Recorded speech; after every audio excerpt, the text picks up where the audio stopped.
Hello and welcome to the 29th 2020 NHL Draft recap here at Scouching. Today we're going to be looking at a team that was very busy over the course of the NHL Draft, and the San Jose Sharks. Now, the San Jose Sharks made headlines for all the wrong reasons by trading away what became the third overall pick to the Ottawa Senators. And while Tim Stützle would look really good in the San Jose Sharks uniform, I look at their draft class as a whole and I'm blown away with the potential talent that they got. Leading the way at 31st overall, the San Jose Sharks drafted Ozzie Wiesblatt. Please forgive me, that's the first time I've ever done sign language.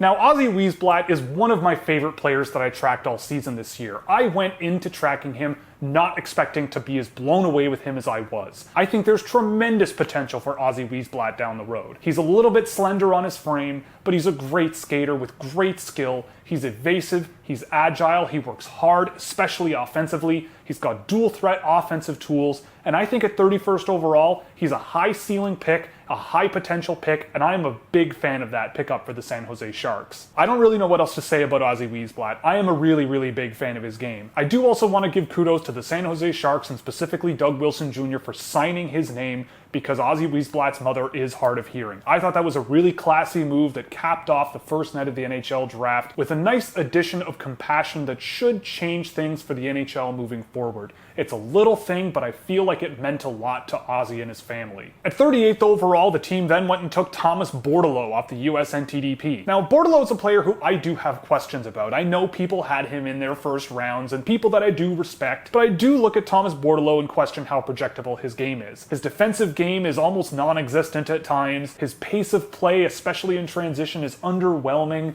I think his skill and offensive ability and creativity offensively, especially adapting to pressure and getting pucks into dangerous areas, were really strong points for Bordelo. I am excited to see what he can do in college, and I think that as a fun, skilled offensive player, he might make a good player for the Sharks one day. I'm not sure it'll be at the center position, but as a winger, if you can get a creative scoring winger who can make a play off the boards like Bordelo can, that's a perfectly reasonable pickup. Might have been a bit of a reach for me at 38, but not too much of a reach, and I think it's a good ad for the San Jose Sharks in that slot. At 56, they took a player that if they took him at 38, I wouldn't really have that many questions in Tristan Robinson. Now, Robinson is a player who down the back half of the season absolutely torched the WHL. But you really have to be careful when you look at that because the WHL did have a lot of really bad teams that got even worse after their trade deadline. And Tristan Robinson absolutely feasted on those teams. But it's undeniable that Tristan Robinson is a really smart, aggressive, offensive scoring player. I'm not sure he projects as a center down the road, but I really like his shot, his ability to find open space in the offensive zone, and his ability to generate speed very quickly, get to loose pucks, and start push and play in the offensive direction. He's a no-nonsense offensive player who showed great metrics in terms of getting dangerous shot attempts himself, so I really like this potential pick for the San Jose Sharks here. It's another one where it could just be one of these plug-and-play complementary scorers that could supplement a really strong backbone for this team down the road. At 76, the Sharks then took one of my personal favorites and a player that I could not believe was available at 76th overall in Daniil Gusten. Now, Gusten did not score a ton of points in the USHL considering the type of player that he is, but when you look at his two-way impacts on his team and the fact that the rest of his team really didn't do a whole lot to help him, at least in the games that I tracked, I really think that Gusten could be one of the steals of this draft. He is one of the most skilled players available that I found in this year's draft. He's one of the most fun to watch. And I'll reiterate this story from tracking him that I have. I watched a Muskegon game where they were down 3-1 at the end of the third period with 90 seconds left. Daniil Gusten had the one goal that Muskegon scored, and I guess he just figured, I'm gonna score goals until the game is over, because he not only scored the 2 goals in the last 90 seconds of the game to tie the game up, but he scored the overtime winner to score 4 goals in a 4-3 overtime win. That is ridiculous. And he did it through a combination of skill and smarts and finding open space, as well as carrying pucks offensively. He does have some inconsistencies defensively, but I think there's tons of potential for Daniil Gusten to become a tremendous NHL hockey player, at least in the offensive sense. So I'm really hopeful for this. If he's the guy that the Sharks took at 38 instead of Thomas Bordelo, great.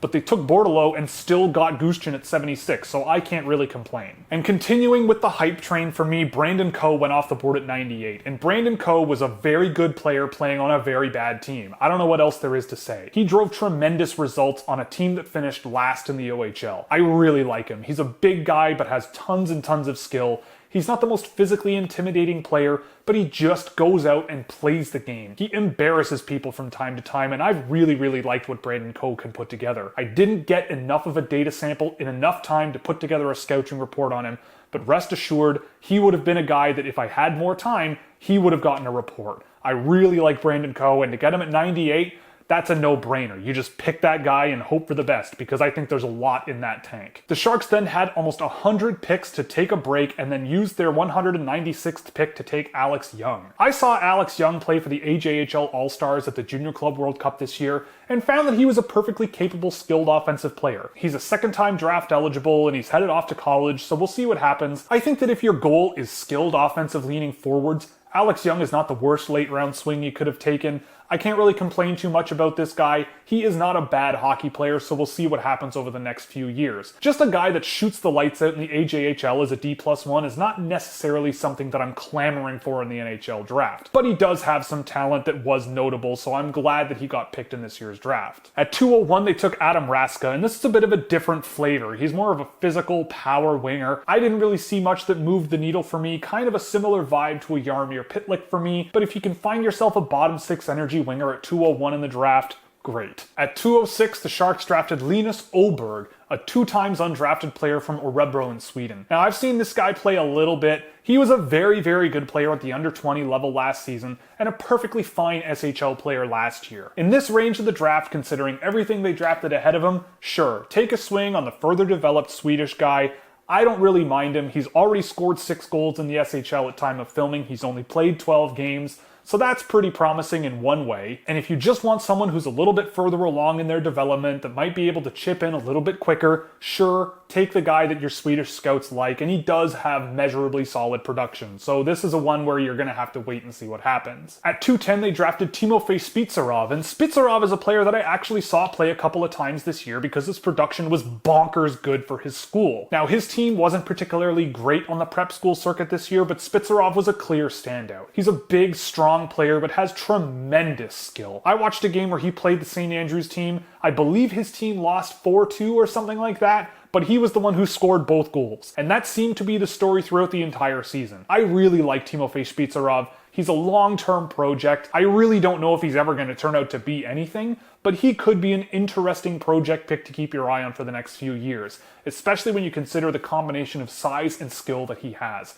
I'm really curious to see what happens with him over the next little while, and I'm optimistic because what I've seen is impressive. It's just that the situations where I've seen him are more at the US AAA level or the Canadian high school level, and so it's all really low-level hockey, which I find really hard to project to the next level, especially if he doesn't have experience playing against better competition. So for the San Jose Sharks, I'm going to be giving them a 1B. I am a huge fan of how they ended up with this year's draft. I would not be surprised to see them end up with 4 game-in, game-out NHL contributors that are meaningful. Maybe even 5 if Thomas Bordelo's skating can take a few steps in college. On top of names like Wiesblatt, Coe, Robbins, and Gusten, guys like Young and Pizzerov are really interesting swings to take late in the draft. If you end up with a bottom 6 energy winger in Raska, which I don't think is going to happen, but if it does, you've done a great job. And Lukas Oberg, I'm not going to be too nitpicky about one guy here and there that they picked when you consider the potential of the rest of the group that they picked. I think that most of these picks have at the very least really positive upside. So that's it for the San Jose Sharks. I hope you enjoyed.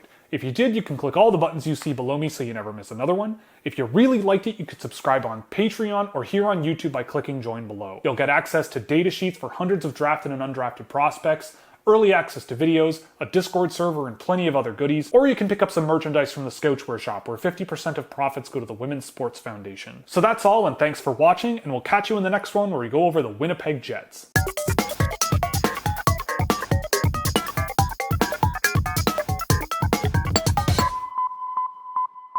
O-Z-Z-Y. O-Z-Z... No. O-Z-Z-Y. Okay. O-Z-Z-Y. No. O-Z-Z-Y.